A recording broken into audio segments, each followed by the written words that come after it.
Hey there, welcome to another Mike's Collection quick review. Today I'm going to be taking a look at this brand new Conan the Barbarian figure from Super7. This just arrived in the mail today.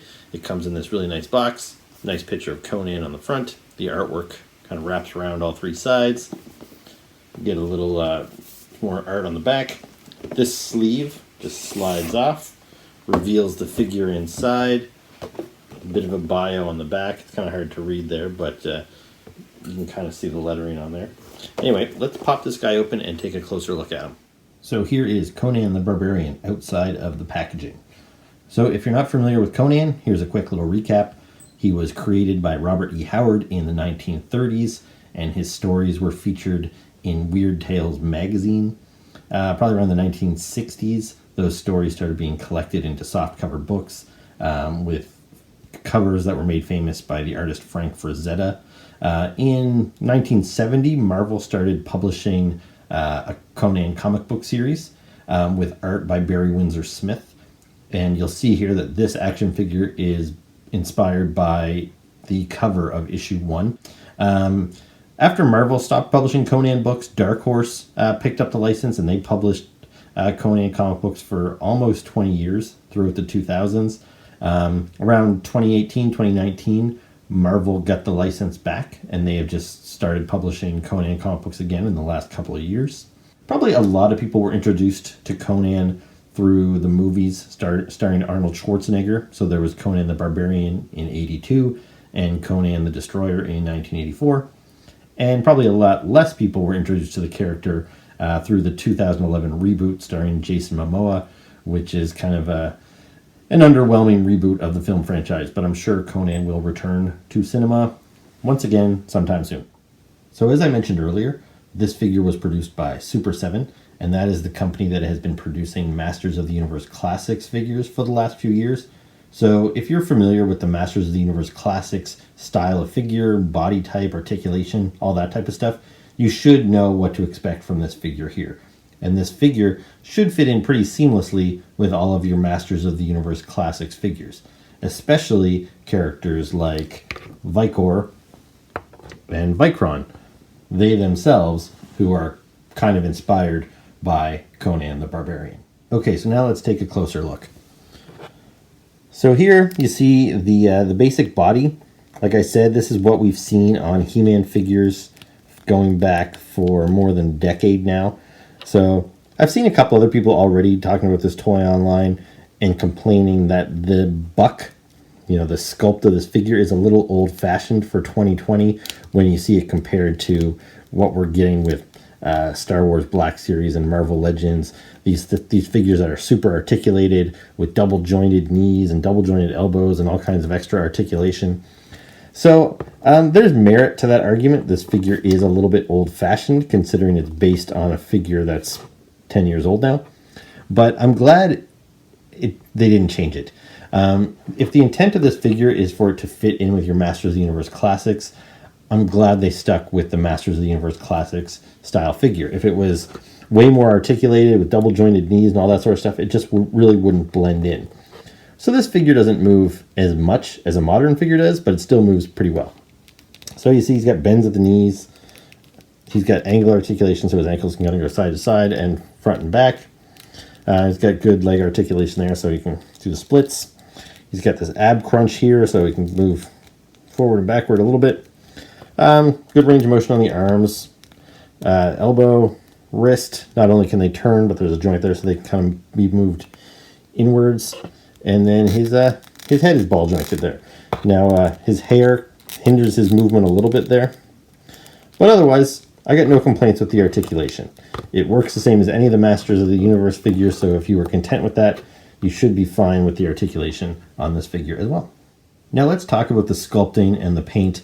The sculpting, it's really nice. It's pretty basic, but this is all you'd really need on your Conan. He's got some sandals. He's got some cuffs on his wrists, and he's got some fuzzy shorts on. And that's all I really need from my Conan. Now this guy, he's also got the helmet, which is not removable. It's part of the sculpt of the head. Now, the helmet looks good and everything. This isn't the way I think of Conan. The helmet version isn't my ideal version. But considering that this toy is based on that particular artwork from issue 1 of the Marvel comic series, I understand why it's there, and the sculpt does a really good job of recreating that artwork. I like how his hair is kind of flowing there. There's got some movement about it, and he's got the kind of yelling face, again, directly from the comic book, and it looks really good. I really dig the face sculpt there. Now, as far as the paint, it's pretty minimal. It's a lot of browns. There's a bit of a wash over here, so it's kind of like a black over brown just to make it look a little weathered and everything, so that looks nice.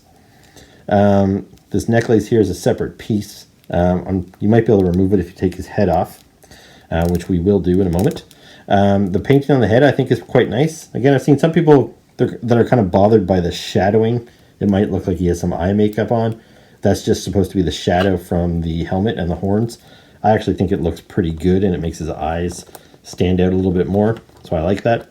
Also, he's got some blue throughout his black hair. That is not supposed to be, blue streaks in his hair. That's just to allow the detail of the hair to stand out a little bit more. It's very comic booky, and I like the way that it looks. Now, even though I think they did a good job at recreating the yelling face from the comic book, I generally don't like my toys to have that much expression in their face when they're just standing around on the shelf. So I am glad that Super7 has given us an alternate head with a much more neutral expression. And this is probably the head that I will display him with on my shelf.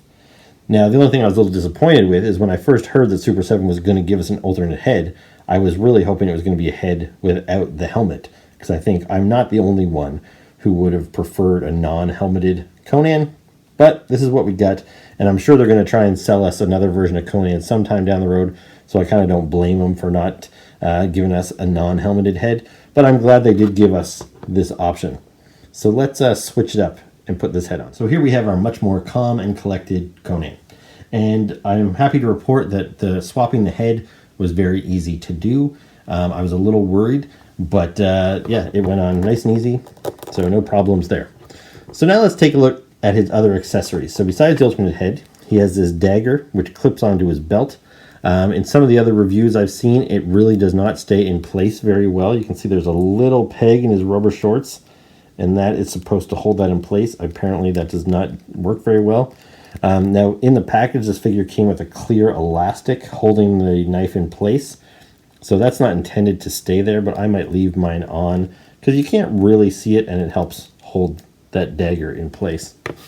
Now, otherwise, he comes with the accessories that you saw on the cover of that comic book. So he's got this spear with spikes on it. Looks really cool. And he's also got this sword. So some nice accessories there. Now, as an added bonus, besides the package that I already showed you, Super7 provided this little box. It says, "To the Death." And I can't remember if we knew this was coming or if this was supposed to be a surprise. I ordered this figure so long ago. But what we've got in this little box here is the same 2 weapons, except they're all bloodied up. So that's a pretty cool little bonus to get as well. So here's our Conan fully armed. I'm happy to report those weapons went into his hands very easily. Again, there have been some experience with Super7 figures in the past where the plastic is really stiff and you scratch the paint off of the swords trying to get them in their hands or everything. But his hands are soft enough that they didn't resist at all, and yet the grip is firm so that he's holding those weapons in place and they're not rattling around. So, really cool. I gotta say, I kind of love this figure. I like it more than I even expected to. When I ordered it, I wasn't thrilled with the version of Conan that they were making, but I thought, well, you know what? They'll probably make another one down the road, but just in case they don't, I do want a Conan, so I ordered this. And I'm not like a die-hard Conan fan either, but I'm a casual fan. But I think part of my excitement is just that it's been so long since I've got a Masters of the Universe style figure, which made me that much more excited to open one and play with one, because as much as I like the super articulated G.I. Joe Classified, Star Wars Black Series, Marvel Legends, there's just something great about a big, chunky Masters of the Universe style figure, and that's what this guy is. He's big, chunky, durable, fun, bright, colorful. I'm just really excited about this figure, so I highly recommend it.